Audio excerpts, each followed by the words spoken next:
Amen. Praise the Lord. God bless you po sa ating mahal na kapatid, my beloved co-preacher, Brother Genie.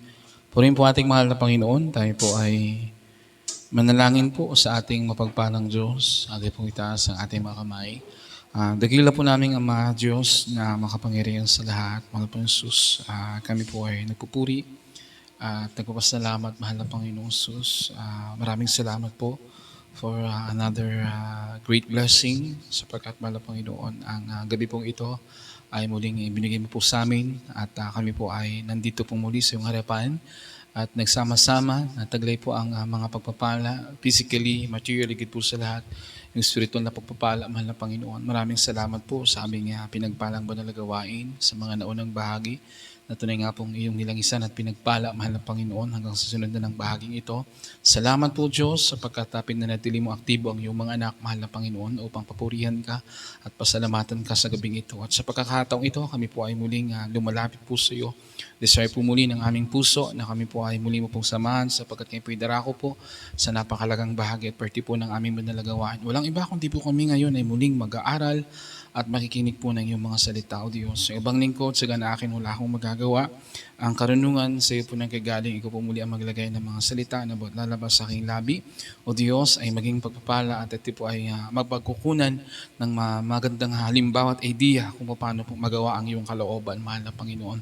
At patuloy mo akong ilagay po lamang sa iyong likuran at ikaw po lamang lagi ang makita ang mapurit malwalhati. Sa lahat po ng tagapakinig, mahal na Panginoon Jesus, ibigay mo po sa amin ang lubos na kagalakan, kasabikan na kami po'y patuloy na makinig ng mainam. At sa oras po ito, panatilihin mo ang aktibo ang iyong mga anak at gising pong aming diwa upang, O Diyos, kami ay mabusog sa pagpapalang espiritual, mahal na patuloy na yung maunawaan ang kalagahan ng pagtalima at patuloy na pagsunod sa iyong dakila at banal mo pong kalooban. Itong aming dalangin, sunod dalangin po at pagluhod ng iyong propeta, ng aming minamahal na pastor at aming pong sinasway ang lahat ng uri ng gawa ng kaaway sa aming kalagitnaan, demons of destruction, and the living thou and hear ourselves, evil spirit, cast out in Jesus' name. Hallelujah! Praise the Lord, praise the Lord. Purihin po ang ating mapagpalang Diyos, mga kapatid. Ang lahat po muna po ay magsabi ng praise the Lord. Purihin po ang ating pinakamamahal na Panginoon at muli po, we give the highest praise, glory, and honor and thanksgiving to the one true God, to our great God and Savior, to our Lord Jesus. At tayo po ay patuloy na nagbibigay ng doubling paggalang po at pagrespeto sa ating minamahal na mga magulang sa mahal na Panginoon, to our beloved Honorable Pastor, Evangelist Wilshire Almeida, and to our beloved Assistant Pastor, Lino C. Almeida. At patuloy po nating inaalala ang kanilang mga pagtuturo at mga pangangaral na hanggang ngayon ay patuloy po nating napakikinabangan sa paglilingkod sa ating napakabait at buhay po na Diyos. At tayo din po ay patuloy po na nagbibigay ng pagrespeto sa lahat po ng beloved children ng ating dearly beloved honorable parents in the Lord, to Almeida family. At ako din po ay nagpapaabot ng isang mapagpalang gabi po sa lahat po ng aking kamanggagawa sa lugar pong ito ng Salog Outstation, sa lahat po ng ating mga beloved preacher na nandito po ngayon. Ito po ay patuloy na pinangangasiwaan po ng ating minamahal na ordained preacher. Katuwang po ang kanyang minamahal na may bahay. At sa inyo po namin minamahal at ginigili po namin mga kapatid sa mahal na Panginoon sa lugar pong ito ng Salog Outstation, isa pong mapagpalang gabi po sa ating lahat. Sa pangalan po ng ating napakabait at buhay po na Diyos. Palakpakan po natin ang ating mabait na Diyos. Ang lahat ay magsabi ng praise the Lord. Purihin po ang ating pinakamamahal na Panginoon Jesus. At tayo po mga kapatid ay darako po sa ating pag-aaral at tayo po ay muling makikinig at mag-aaral po ng salita ng Diyos, mga minamahal. At muli, katulad po ng isang estudyante, hindi lamang tayo nakikinig, kundi tayo po ay mayroong kagamitan sa tuwing tayo po ay pumapasok sa eskwelahan. Amen. At nandun yung ating libro, nandun yung ating notebook. Sa oras pong ito, hindi naman may dala tayong libro, ngunit hindi po ito ordinaryong libro at dapat at mayroon po tayo. Makapag-amen po ba tayo?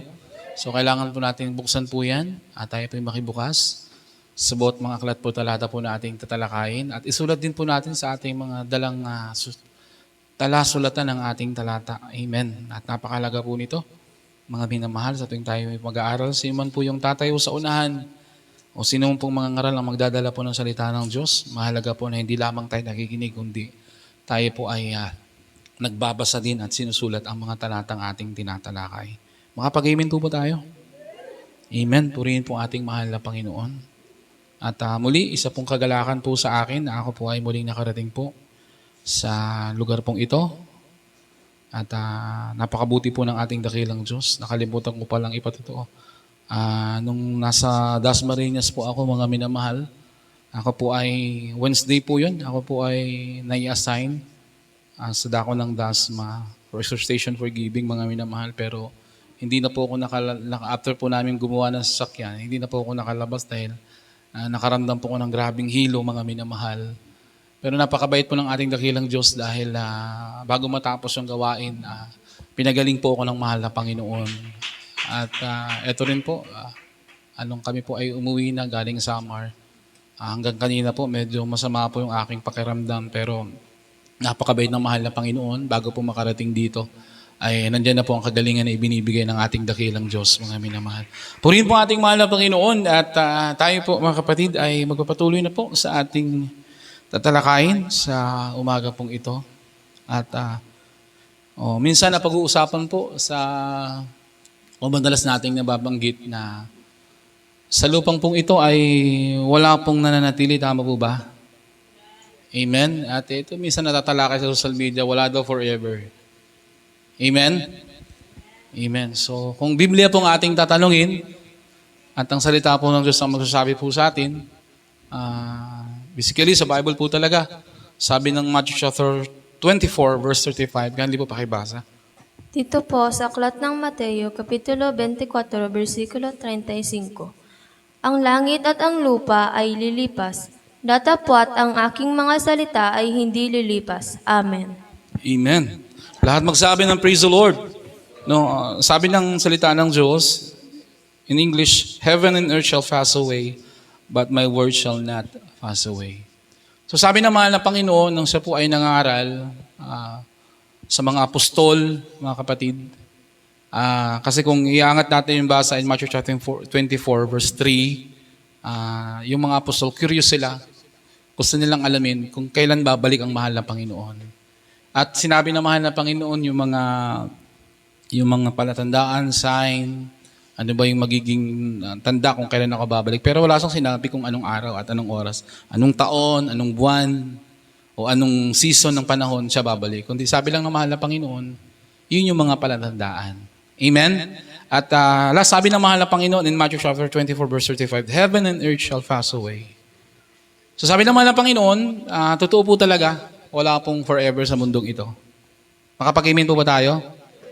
Para po sa mga Kristiyano, mga minamahal, tandaan niyo po ito, sabi ng Bible, walang nananatili sa mundong ito. Kaya kung mayroon kang pagsubok po ngayon, huwag ka dapat mangamba dahil hindi naman po yan mananatili. Tama po ba? Amen? Kung nasa panahon ka ng pagsubok, mga minamahal, hindi po yan mananatili sa buhay mo. Amen? Lahat po ng bagay ay lilipas. Makapag-amen po ba tayo? Purihin pong ating dakilang Diyos. Pero sa umaga pong ito, meron tayong pag-uusapan. Kasi may tinutukoy po ang Biblia na forever. Amen? Alam niyo po ba kung ano yon? Alam po natin yan. Pero dalawang bagay po yung tinutukoy ng Bible. At ang maganda po nito, mga minamahal, tayo po ay pinagpala na ng mahal na Panginoon. Naniniwala po ba kayo doon, mga kapatid? Lahat po ng pinagpala, magsabi ng amen. No, sabi ng, bago natin talakayin yun, puntahan muna natin yung dalawang talata sa Biblia. Unahin po natin yung John 15 verse 16. Sabi ng mahal na Panginoon, kindly po, pakibasa. Dito po sa aklat ng Juan, Kapitulo 15, versikulo 16. Ako'y hindi ninyo hinirang, ngunit kayo'y hinirang ko, at aking kayo'y inihalal, upang kayo'y magsiayon at magsipagbunga, at upang manatili ang inyong bunga, upang ang anumang inyong hingin sa Ama sa aking pangalan ay maibigay niya sa inyo. Amen. Amen. Palakpakan po natin ang ating mahal na Panginoon. Lahat po magsabi ng praise the Lord. So tandaan niyo po itong talatang ito mga kapatid. Very important po ito para magkaroon tayo ng panghalagahan natin. Tama po ba? Makapag-amen po ba tayo? So sabi ng mahal na Panginoon, nang siya po ay nag-preach mga kapatid, in John 15 verse 16, sabi ng mahal na Panginoon, "You have not chosen me, but I chosen you." Magkaiba po yung chose tsaka chosen. Tama po ba? Amen? Pag sinabing chosen po, mga kapatid, maraming pwedeng piliin. Tama po ba yon? Kumbaga marami, pero ikaw talaga yung pinaka-chosen ng mahal na Panginoon eh. Makapag-amen po ba tayo? So, very special po talaga kung bakit tayo nandito ngayon. So, nakaupo tayo dyan. Ako po ay nandito. Unang-una, hindi po tayo magkakakilala. Personally, mga kapatid. No? At unang-una, bago tayo nakakilala sa mahal na Panginoon, iba-iba din yung pinanggalingan natin. But look mga kapatid, sabi naman ng Panginoon, "You have not chosen me, but I chosen you." Tama ba? Nung araw mga minamahal, ayaw natin sa gawain pong ito, pero ikaw nga talaga yung pinili ng Diyos eh. Kaya ka nandito ngayon. Eh dapat nating palakpakan ng mahal na Panginoon. Sabi ng mahal na Panginoon, "You have not chosen me, but I chosen you." No, wala na pong pinakadakilang bagay na natanggap tayo, kundi tayo ay isa sa pinili po ng Diyos. Maraming tao po ngayon na hindi nila alam kung saan sila pupunta. Pagkamat yung iba nag-aral ng Biblia, sabi nila, wala nakakaalam kung saan pupunta ang tao. But look now, alam mo sa sarili mo kung saan ka pupunta ngayon. Tama ba? Amen? Lahat magsabi ng praise the Lord. So susundan natin ang talata, puntahan natin. No? Sabi din ng mahal na Panginoon, in Matthew chapter 7, verse 13 to 14, Dito po sa aklat ng Mateo, Kapitulo 7, versikulo 13 hanggang 14, sinasabi, "Kayo'y magsipasok sa makipot na pintuan, sapagkat maluwang ang pintuan at malapad ang daang patungo sa pagkapahamak, at marami ang dooy nagsisipasok. Sapagkat makipot ang pintuan at makitid ang daang patungo sa buhay, at kakaunti ang nangakakasumpong noon." Amen. Amen. Palakpakan po natin ang ating mahal na Panginoon. No, sabi kanina sa John 15:16, "You had not chosen me, but I chosen you." Susundan po ba natin mga kapatid? Amen? Now, sabi ng Matthew chapter 7, verse 13 to 14, nangaral ang mahal na Panginoon. Sabi niya dito, "Enter ye in the straight gates, for wide is the gate, the road is the way that leadeth to destructions, and many there be which go in therein. Because straight is the gate, and narrow is the way which leadeth unto the life, a few there be that find it." So sabi ng mahal na Panginoon, kayo'y magsipasok sa makipot na pintuan. Sino pong sinasabihan dito? Sa tingin niyo, mga kapatid? Sino po ang pinapangaralan ng mahal na Panginoon? At this moment din, para kanino ba to, mga kapatid? Sa tingin niyo, di po ba para sa atin? Tama po ba? Amen? So, sa mamagitan ng ganitong salita, ipinapaunawa at ipinapaalala sa atin ng Diyos. Sabi ng Biblia, kayo'y magsipasok sa makipot na pintuan sapagkat maluwang ang pintuan at malapad ang daan patungo sa pagkapahamak. Then sa baba nun, sabi rito, at marami doon nagsisipasok. So sabi naman ng Panginoon sa mga chosen niya, no? Ulitin ko po, we are chosen. Tama ba? Amen? Sabi naman ng Panginoon, "You have not chosen me, but I chosen you." Ngayon, sabi naman ng Panginoon sa mga chosen niya, ini-encourage sa'yo ng mahal na Panginoon, sabi niya, kayo'y magsipasok sa makipot na pintuan. Makapag-amen po ba tayo? Sapagkat ang sabi niya, malapad ang daan patungo sa pagkapahamak at doon ay maraming nagsisipasok, mga kapatid. So doon daw po ay napakaluwang. Actually, nag-aanyaya pa nga sila eh. Amen? At ang masakit nito, in reality, mga realidad, no? Marami pa rin Kristiyano nung minsan nai-encourage na dumaan doon sa daan ng maluwag. Tama ba? Dati katabi mo lang, ngayon wala na. No? Dati nakikita, napakainit magpuri. Ngayon wala na. Bakit? Na-encourage po sila doon dumaan sa maluwag na daanan. Amen? Kaya sabi ng mahal ng Panginoon sa mga chosen niya, kung ina-accept mo na ikaw ay chosen ng mahal ng Panginoon, remember this verse, sabi ng Bible, kayo'y magpilit na pumasok sa pintuang makipot. Amen? Palakpakan natin ang mahal na Panginoon.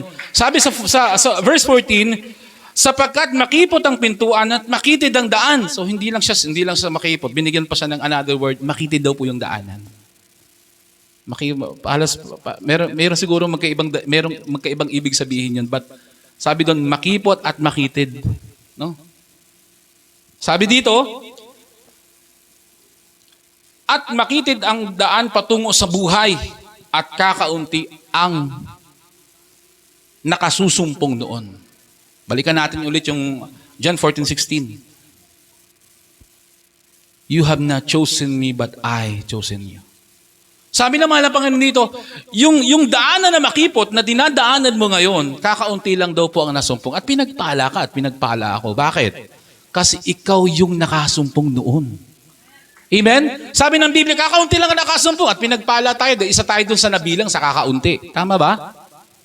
Actually, mga minamahal, alam niyo po, one time, sa dako po ng Samar, sabi ko nga po sa mga kapatiran, mga kapatid, sabi ng Bible, kaunti lang nakasumpong sa daan ng makipot. Tingnan niyo po, bago tayo makarating sa gawain dito sa lugar na to, ilang oras ang bahay niyo bago rito? Merong 1 hour. Merong 1.5 hour. Biro niyo susunduin namin, mga minamahal, 3 kapatiran, magkakalayo po ng lugar yon. Kaya sabi ng Biblia, kailangan nating panghalagahan po ito. Tama po ba? Amen? Look, sabi ng mahal na Panginoon, many are called but few are. Grabe no? Marami palang tinawag pero kakaunti pa rin yung pinili. At sabi ng Biblia, ikaw at ako ang pinili ng Diyos. Palakpakan natin ang mahal ng Panginoon, mga kapatid. Ngayon pagpatuloy natin, mga minamahal. Sabi ng mahal ng Panginoon, sabi ng ating tatalakayan ngayon, merong forever tayong pupuntahan sa mga pinili ng Diyos. So bakit ini-encourage tayo ng mahal na Panginoon? Sabi nga ng mahal na Panginoon, merong 2 daanan at gusto ng mahal na Panginoon, doon tayo dumaan sa makipot na yon. One time, mga minamahal, in Luke chapter 16, verse 19, 19 to 23, ang mahal na Panginoon nagbigay ng storya, no? Na kung paano po ang isang tao, mga minamahal, na naglingkod sa kanya, mga minamahal, beside na siya po'y nasa kahirapan, beside na siya po'y humaharap sa matinding problema, napakinggan ko nga yung patutuo kanina, minsan dumadalo na lang siya, in obligation na lang, wala na po siyang joy sa kanyang ginagawa. Amen? Dahil sa obligasyon na lang siya, kaya siya dadalo, dahil humaharap siya sa matinding pagsubok sa buhay. Ngayon, mga minamahal, dito natin mapag-aaralan na ang tao po pala, mga minamahal, na isang tao, mga minamahal, na nagpapahalaga sa kanyang kaligtasan, pag siya pumikit sa mundong ito, mga kapatid, merong langit na naghihintay sa kanya.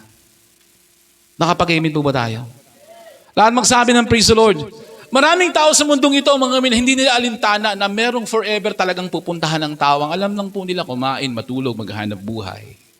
Pero we thank the Lord, mga minamahal, pinapasalamatan natin ang ating mahal na Panginoon. Bakit? Nagising tayo sa katotohanan. Amen? Na ang buhay sa mundong ito, mga kapatid, ay hindi na natili. At meron talaga tayong pupuntahan. Kaso minsan lang, in realidad, mga kapatid, nakakalimot din tayo. Tama po ba? Amen? Minsan tayo, mga Kristiyano, nakakalimot din tayo, mga kapatid, na parang hindi natin napapansin. Iba na yata yung daanang dinadaanan ko ngayon. Makapag-amen po ba tayo?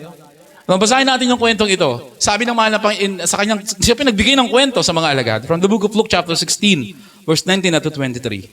Ang Ebanghelyo ay ayon kay San Lucas, Kapitulo 16, ang bersikulo ay 19 hanggang 23. Mayroon niyang isang taong mayaman at siya ay nagdaramit ng kulay ube at masinang lino at sa araw-araw ay kumakain ng sagana. At isang pulubi na ang pangalan Lazaro, tipos ng mga sugat, ay inilalagay sa kanyang pintuan. At naghahangad na mapakain ng mga mumo na nangahuhulog mula sa dulang ng mayaman. Oo, at lumapit pati ang mga aso at hinihimuran ang kanyang mga sugat. At nangyari na namatay ang pulubi at siya'y dinala ng mga anghel sa sinapupunan ni Abraham at namatay naman ang mayaman at inilibing. At sa Hades na nasa mga pagdurusa, itiningin niya ang kanyang mga mata at natanaw sa malayo si Abraham at si Lazaro ay nasa kanyang sinapupunan. Palakpakan po natin ang ating dakilang Diyos. Lahat magsabi ng praise the Lord. Ngayon sabi sa kwento ng mahal na Panginoon, kung ating babalikan muli, sabi rito, in 19, meron lang isang taong mayaman at siya'y nagdaramit ng kulay ube at masayang lino. At sa araw-araw siya ay kumakain ng sagana. No, nagbigay ng ng unang karakter na binigay ng mahal sa kanyang istorya, isang taong mayaman. Amen? Alam niyo po tayo mga Kristiyano, hindi desire ng Diyos na payamanin tayo sa mundo, kundi gusto ng Diyos pagpalain tayo. Tama po ba? Amen? Dahil sabi nga from the book of Hebrews, sabi ng sulat ni Pablo, sabihan mo yung mga mayayaman. No? Pagbilinan mo sila. No? Dahil ang kayamanan ay magdadala sa kanila sa kapahamakan. Pero pang isang Kristiyano, pag pinagpala, kahit nasa pagpapala po yan, lagi niyang pinapasalamatan ng Diyos. Palakpakan po natin ang ating pinakamamahal na Panginoon. Look mga kapatid, sabi rito, unang karakter, sabi niya, merong isang taong mayaman na nagdaramit ng kulay ube at maselang lino.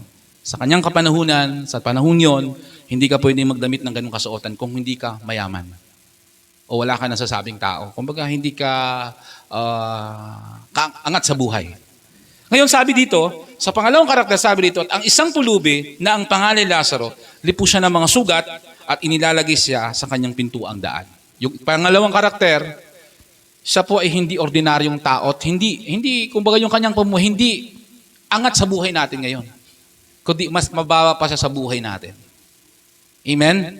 Sabi ng Biblia, yung isa pulubi at siya po ay inilalagay lamang sa pintuan daan ng mayaman. Doon lang po siya nag-i-stay lagi. At ang sabi dito sa 21, at nagangad na mapakain ng mga mumo na nangahulog mula sa dulang ng mayaman, o lumapit pati ang mga aso at tinihimuran ang kanyang mga sugat. Sabi ng Biblia, at yung pulubing ito, siya po'y nagdi-desire lagi na mapakain. No? Saan nagagaling yung kanyang pagkain? Doon po sa nahuhulog mula sa lamesa ng mayaman. O sa madaling salita, o tayo, pag kumain tayo, pag nalaglag sa lamesa, minsan dinadampot pa natin. Nangihinayang tayo. Pero yung sabi ng Bible, yung kinakain ng pulubi, hindi nalaglag dun sa ibabaw ng plato, papuntang lamesa, kundi nalaglag sa lamesa. Makapag-amen po ba tayo? So marahil pwedeng winalis, o pwedeng natapak-tapakan pa. At ang sabi ng Biblia mga kapatid, yun yung kanyang pagkain. At ang sabi ng termo nung binanggit doon, siya po ay isang pulubi lamang. And beside that, sabi ng Bible, puno pa siya ng sugat sa katawan. Imagine niyo po yung kanyang kalagayan. Mag-imahinasyon po kayo ngayon. Ano pong itsura niya? Sa tingin niyo. Kung ikaw mag-iisip ngayon, parang na, pasensya na ako kung may kumakain, parang nakakadiri tignan yung kanyang kalagayan. Amen? Pero mga kapatid, sabi ng Biblia, mga minamahal, ang kanyang kinakain ay nahulog lamang doon sa lamesa ng mayaman. At pag siya'y kumakain, ang kasalo po niya, hindi tao, kundi aso. So, tayo po ba'y nakaranas ng kumain, kasalo natin aso? Hindi yata. Tama po ba? Amen? So, ibang-iba yung buhay niya at buhay natin ngayon. So, sabi rito mga kapatid, at pag yung aso po ay nabitin sa kanilang pagkain, anong ginagawa ng aso? Hinihimuran pa yung kanyang mga sugat. Parang panghimagas niya yun. Nakapag-amen po ba tayo? Lahat magsabi ng praise the Lord. Ngayon mga kapatid, sabi sa 22, at nangyari nang mamatay ang pulubi, at siya'y dinala ng mga anghel sa sinapupunan ni Abraham at namatay naman ang mayaman at inilibing. Sabi sa 22, yung pulubi ay namatay. At ang sabi rito, nung pagkatapos ng mamatay, karakadaka, may anghel na sumundo sa kanya. At ang sabi ng Biblia, saan siya dinala? Sa sinapupunan ni Abraham, sa piling ng Diyos, sa langit at buhay na walang hanggan. Palakpakan natin ang mahal na Panginoon, mga kapatid. Sabi ng Biblia, mga kapatid, yung mayaman ay namatay din. At pagkatapos ng mamatay, saan siya diretso? Nilibing po siya. Amen? Ulitin ko po, sabi ng ating binasa kanina, walang nananatili sa mundo. Kaya kahit ano pong marating natin sa buhay, makapagtapos tayo ng pag-aaral, thank the Lord. Amen? Pinagpala yung negosyo mo, pasalamatan mo ang Diyos. Pasalamatan mo ang mahal na Panginoon. Hanggang ngayon, malakas ka pa rin, pasalamatan mo ang mahal na Panginoon. Pero sabi ng Biblia, wala pong nananatili. Kahit ano man ang narating ng tao sa mundong ito, mga milpagdap, siya po'y namatay. Tandaan po natin, pare-pares lang ang sukat na paglalagyan po natin. Makapag-ibig po ba tayo? Magkaiba man ang presyo pero same size lang. At the end, mga minal, uuwi rin tayo sa alikabok. Ang nakakatakot dito mga kapatid, sabi ng ating tinalakay ngayon, yung mahirap, yung pulubi mga minamahal ng sapoy mamatay, pagpikit niya sa lupa, diretso sa piling ng Diyos. Ang maganda po na may sumundo pa sa kanya. Amen? Pero yung mayaman, after niya mamatay, diretso sa salibingan at ang sabi ng Biblia mga kapatid, at sa hadis ng pagdurusa, after nun, diretso sa impyerno. At ang sabi ng Biblia, at sa hadis ng pagdurusa ay itiningin niya ang kanyang mga mata sa sinapupunan ni Abraham at nagsabi sa amang Abraham, suguin mo si Lazaro sapagkat nahihirapan ako sa alab na ito. Sumagot si amang Abraham, sabi niya, hindi pwede sapagkat hindi pwedeng tumawid dito simula dyan hanggang dito sa amin at sa amin mula dyan sa inyo. Si Lazaro nung araw ay nasa kahirapan, pero sa inaalit, ikaw naman ay ngayon ay nasa kahirapan. No, ipinapauninaw ng kwento pong ito, mga kapatid, na meron talaga tayong pupuntahan. Makapag-amen po ba tayo? Kaya ini-encourage tayo ng mahal na Panginoon na pilitin natin pasukin yung daan ng makipot. Alam niyo po mga minamahal, yung bulubi pong ito, hindi po siya makakarating sa langit kung siya po ay hindi naglilingkod sa Diyos. Amen? Kung di siya nagtitiwala sa... Very short story mga kapatid. Hindi na nilaborate ng mahal na Panginoon. But look mga minamahal, wala namang tao makakarating sa langit kung di po siya naglingkod sa Diyos. Makapag-amen po ba tayo? Kung di siya nagtiwala sa mahal na Panginoon. Besides sa kanyang kalagayan mga minamahal, wala kang mababasa doon na siya po ay nagreklamo sa Diyos. Na tinignan niya yung kanyang kalagayan, mahal na Panginoon, grabe na yung pagsubok ko, matindi yung problema ko, kaya wala akong gana magpuri sa'yo. Makapag-amen po ba tayo?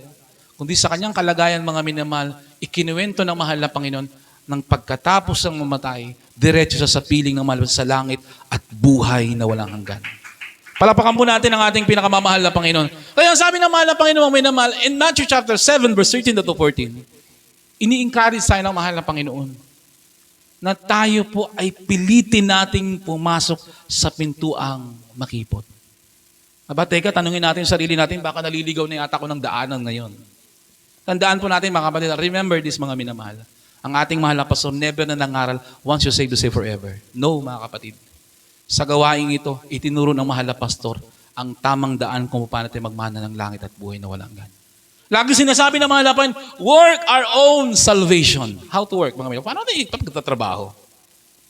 Yung nanay ko lagi namang dumadalo, kaya okay lang kahit biyernes, linggo lang ako dadalo. Yung beloved parents ko, nagtatapat yan. Okay lang kahit daw magtapat. Hindi tayo pwedeng iligtas ng nanay at tatay natin. Amen? Hindi tayo pwedeng iligtas ng anak natin, kundi tayo mismo ang magdadala sa ating sarili patungo sa buhay na walang hanggan. Kasi hindi nasasabihin ng mahal na Panginoon na magpilit tayong pumasok. Tapos sinabi ng mahal na Panginoon, umasa kayo sa magulang nyo. Wala pong sinabi ganun eh. Kundi individually, sinabi ng mahal na Panginoon, magpilit tayong pumasok. At ang maganda nito mga kapatid, inuna ng mahal na Panginoon, you have not chosen me, but I chosen you. Isa ka sa pinili, sa chosen ng mahal na Panginoon. Palakpakan po natin ang ating pinakamamahal na Panginoon. Lahat magsabi ng praise the Lord. Kasi minsan may mga Kristyano pa rin naliligaw, mga minamahal. No, nakalimutan nilang mahal na Panginoong araw, walang-wala mga kapatid. Pero nung pinagpala na ng ating dakilang Diyos, nawala na yung kanilang kasabikan para paluguran ng mahal na Panginoon. Sabi ng Matthew chapter 24, hindi ko nagkakamali, sabi nito, mapalad ang alipin na pag dumating ang kanyang Panginoon, maratnan, gayon pa rin ang kanyang ginagawa. So ibig sabihin, walang nagbago sa kanya. Amen? Ano man yung dumating na pagpapala, dumating na pagsubok sa kanya, consistent po siyang nagpupuri, nagpapasalamat, dinadakila ang mahal na Panginoon. At patuloy siya doon nagpupumilit sa daang masikip. No? Tandaan po natin yung daan ang tinatahak natin ngayon. Maraming discouragement, no? Maraming pag-uusig, maraming hinaharap na pagsubok. Patlok mga minamahal, kung titingnan mo yung pagsubok sa harapan mo, pwede ka nang huminto, pero ilampas natin yung tingin. Sabi ng Bible, look unto Jesus for He is the author and the finisher of our faith. Palakpakan natin ang mahal na Panginoon. Nasaan ang mahal na Panginoon? Nandun lagi sa pinakadulo, mga kapatid. Amen, nandun ang mahal na Panginoon. Yung pagsubok, inaalo ng Diyos na dumating sa harapan natin, mga kapatid. Kasi gusto kasi ng kaaway. Alam niyo mga minamahal, ang kaaway, ayaw niya magmana ka ng buhay na walang hanggan. Kaya, any kind of strategy, gagawin niya po yun para maagaw ka niya sa kamay ng mahal na Panginoon. Pero kung ikaw po'y laging titingin sa mahal na Panginoon at lagi mong aalalahanin, isa ako sa chosen ng mahal na Panginoon. At isa ako sa sinasabi ng Diyos, nakakaunti lang ang nakasumpong sa daan ng makipot na ito. Palapakan po natin ang ating pinakamamahal na Panginoon. Lahat magsabi ng praise Lord. Last verse mga kapatid, puntahan natin yung huling talata. Sabi ng Deuteronomy chapter 30, verse 19. Dito po sa aklat ng Deuteronomio, Kapitulo 30, versikulo 19. Aking tinatawag ang langit at ang lupa na pinakasaksi laban sa inyo sa araw na ito, na aking ilagay sa harap mo ang buhay at ang kamatayan, ang pagpapala at ang sumpa. Kaya't piliin mo ang buhay upang ikaw ay mabuhay, ikaw at ang iyong binhi. Amen. Palakpakan po natin ang ating pinakamamahal na Panginoon. Lahat magsabi ng praise the Lord. Sabi ng huling talata, I call heaven and earth to record this day against you, that I have set before you life and death, blessing and cursing. Therefore choose life that both thou and thy seed may live. Sabi ng Biblia, mga minamahal, tinawag ng mahal na pinakasaksi ang langit at lupa. Laban kanino? Sa'yo at sa akin. Amen? Sabi ng mahal ng Panginoon, inilagay niya sa harap natin ngayon ang pagpapalat sa sumpa. Sino dito ang malabo ang mata? Wala naman. Amen? O pag nilagyan ka po dyan ng fried chicken na tuyo, ano nakikita mong mas masarap? Fried chicken, ano? Sa mga bata, fried chicken. Lahat magsabi ng praise the Lord. Napakadali pong pumili, mga kapatid. Tama po ba? Makapag-amen po ba tayo? Sabi ng Biblia, inilatag ko sa harap niyo ang pagpapala ng sumpa. Sino pong gusto ng sumpa? Wala naman. Tama po ba? Lahat tayo gusto natin ng pagpapala. So, hindi tayo mahirapan. Sabi ng Biblia, mga kapatid, inilagay ko sa harap ninyo ang pagpapala ng sumpa, ang buhay at ang kamatayan. Ang pagpapala ng sumpa, kaya't piliin ninyo ang buhay upang ikaw ay mabuhay. Pati ang iyong binhi. Ang maganda po nito mga minal, sa kabila ng nilatag sa atin ng Diyos, ang buhay at ang kamatayan na pagpapalat sumpa, pero meron pang itinuturo pa ng mahal ng Panginoon. Kung anong dapat nating daanan? Makapag-amen po ba tayo? Sabi ng mahal ng Panginoon, piliin mo yung buhay upang ikaw ay mabuhay. Ulitin ko po mga kapatid, ang buhay sa mundong ito ay hindi nanatili.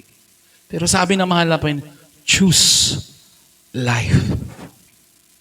Amen? Kung paano ka ginawang chosen ng mahal na Panginoon. Sabi na, gusto ko, dahil chosen kita, piliin mo yung buhay. Kasi ang desire ng mahal ng Panginoon, hindi ka lang mabuhay, pati ang iyong binhi, mabuhay din. Makapag-amen po ba tayo? Palakpakan po natin ang ating pinakamamahal na Panginoon. Look, mga kapatid, malapit na pong bumalik ang Diyos. Amen? Sa gabi pong ito, mga minamahal, ipinapaalala sa atin ang mahal na Panginoon na meron talagang forever na pupuntahan ng tao. At ang maganda po nito, isa tayo sa namulat ang ating isipan at nalaman natin at alam na natin kung saan ang pwede nating puntahan. Amen? Ang sinabi ng mahal in Matthew 7:13, hindi yung para sa mga taong hindi naglilingkod sa Kanya, kundi para po sa ating mga taong nakakilala at nakasumpong sa buong katotohanan. Amen? Sabi ng mahal na Panginoon, magpilit tayong pumasok sa pintuang makipot kasi ang dulo nun, forever and ever, everlasting life sa piling ng ating dakilang Diyos. Palapakan po natin ang ating pinakamamahal. Pero kung tayo daraan, no? Alam niyo mga minamahal, sa patungo dun sa pagkapahamak, wala pong bawal dun. Hindi ka dumalo, okay lang. O, di ba? Hindi ka magtapat, okay lang. Wala namang bawal dun. Lahat gawin mo, okay lang dun. Kaya nga maraming gustong pumaan dun eh. Kaya pilitin po natin. Dahil gusto ng Diyos, lahat po tayo na nandito ay magmana ng buhay na walang hanggan. Dahil ito mga kapatid, awitan po natin ang mahal na Panginoon.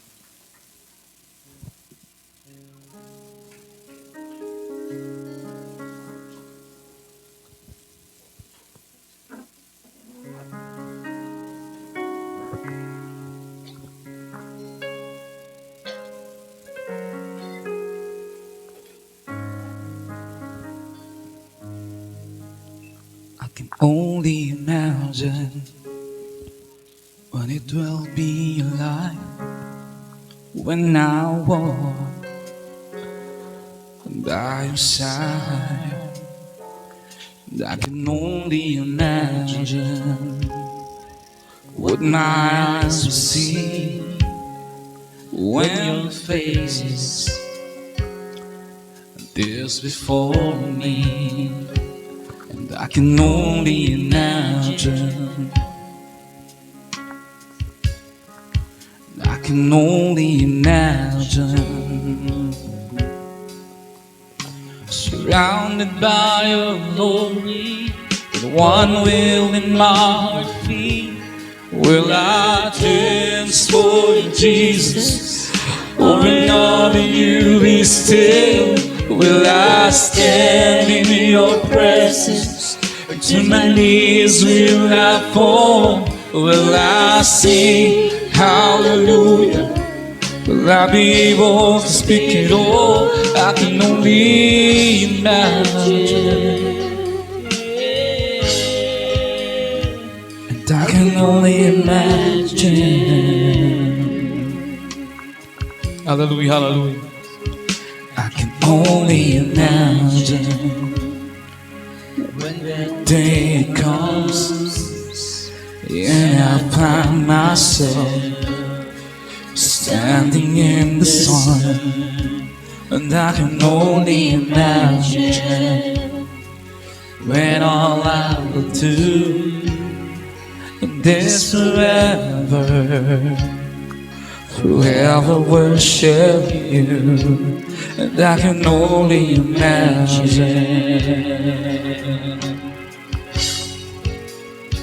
and I can only imagine,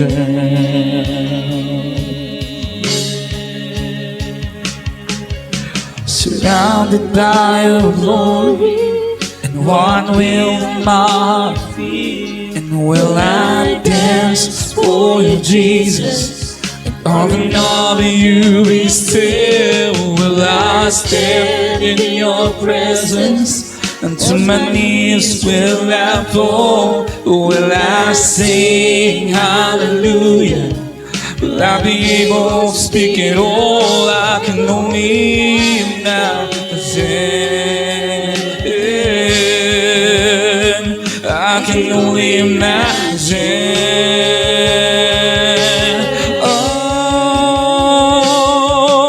Surrounded by your glory, what a wheel in my feet. Will I dance for you, Jesus? Or will all that you be still? Will I stand in your presence? And to my knees will I fall? Will I sing hallelujah? Will I be able to speak it all? I can only imagine. I can only imagine.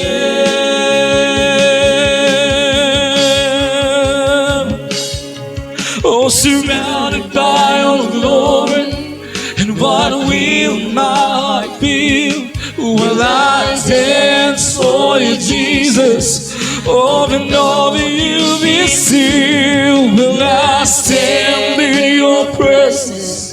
And to my knees will I fall? Will I sing hallelujah? Will I be able to speak it all? I can only imagine.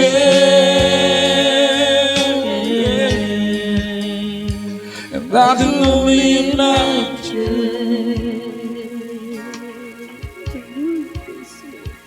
I can only imagine when a day comes and I found myself standing in the sun. I can only imagine when all I would do in this forever worship you. Purihin po ating mahal na Panginoon, mga kapatid. Sa gabi pong ito, mga minamahal, muli, sabi ng ating tinalakay, huwag nating baliwalain, mga minamahal. You have not chosen me, but I chosen you. Yung pangungusap ito ng mahal na Panginoon, mga kapatid. Kung i-imaginein po natin, mga minamahal, lubos tayong pinagpala, mga minamahal. Sabi ng Biblia in Matthew chapter 7 verse 14, kakaunti lang ang nakasumpong nun at ikaw yung pinili ng Diyos. So nandito tayo ngayon, mga minamahal. At ang sabi ng mahal ng Panginoon, malapit na akong bumalik. Gusto ng mahal ng Panginoon sa pagbabalik niya, yung mga pinili niya ay nanatiling naglilingkod sa Kanya.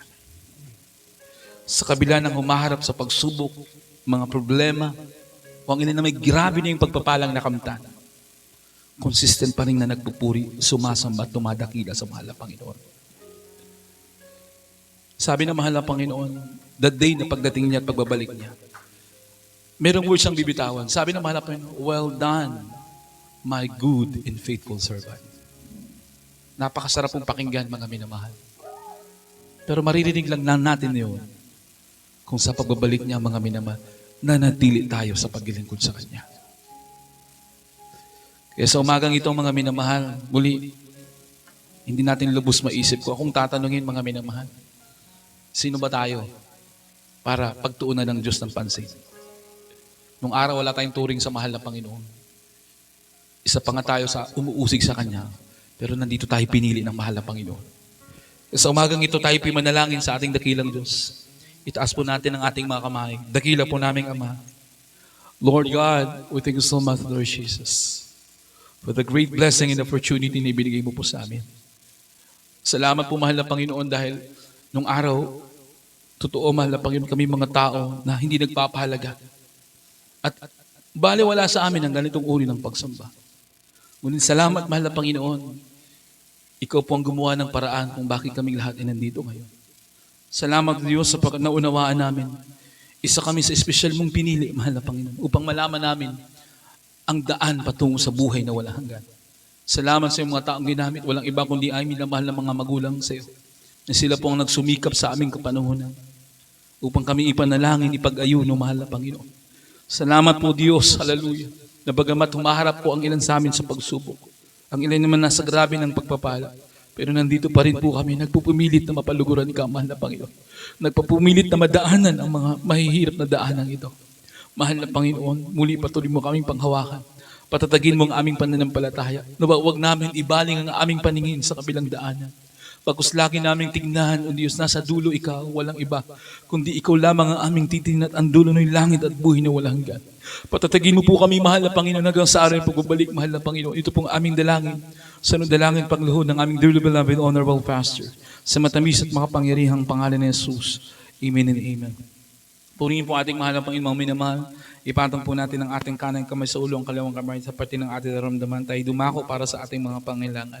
Dakila po namin ang mga Diyos na makapangyarihan sa lahat. Malapin sa iyong salita at pangako, mahal na Panginoon. Muli ilatag namin ang aming mga panghanda mong bigyan ng katugunan. Ipatong kami sa may karamdaman. Handa mo po itong pagalingin. Mahal na Panginoon, narito po kami, O Diyos. Hallelujah. Nananampalataya. At aming sinasaway po ang lahat ng karamdaman sa iyong mga anak. Demonyong karamdaman, sakit sa puso, asthma, diabetes, ubo, sipon, lagnat, trangkaso, pagkahilo, pagkaparalisa ng pisikal na pangangatawan, anumang uri ng karamdaman, gumaling ka, lumayas ka sa pangalan ni Jesus.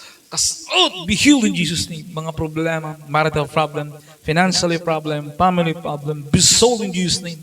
Mga kahinaan, pagbibiso, pagumura, paginulang anak, panigiriyo, fed of life, carnal thoughts, lust of the flesh, lust of the eyes, covetousness. Cast out in Jesus' name. Anumang gawa ng kaaway sa aming buhay, lumayas ka sa pangalan ni Jesus. Hallelujah, hallelujah, hallelujah. Praise the Lord. Purihin po ating mahal na Panginoon. Tayo po tayong lahat, mga kapatid, at ating pong itaas ang ating dalawang kamay at sabay-sabay po tayong luluso ng 3 beses. And shout 3 times, hallelujah, praise the Lord. Hallelujah, praise the Lord. Hallelujah, praise the Lord. Hallelujah, praise the Lord. Purihin po ating dakilang Diyos, mga kapatid. God bless you po, mga minamahal. At tayo po, mga kapatid, ay natapos po sa ating pakikinig at pag-aaral po ng salita ng Diyos. At tayo po darako po sa ating mga mahalagang anunsyo. Tayo po makinig ng mainam. At muli, iniiwan ko po sa inyo. We love in the Lord, but our dear Jesus loves us so. At aking bigyan pagkakataon sa ating beloved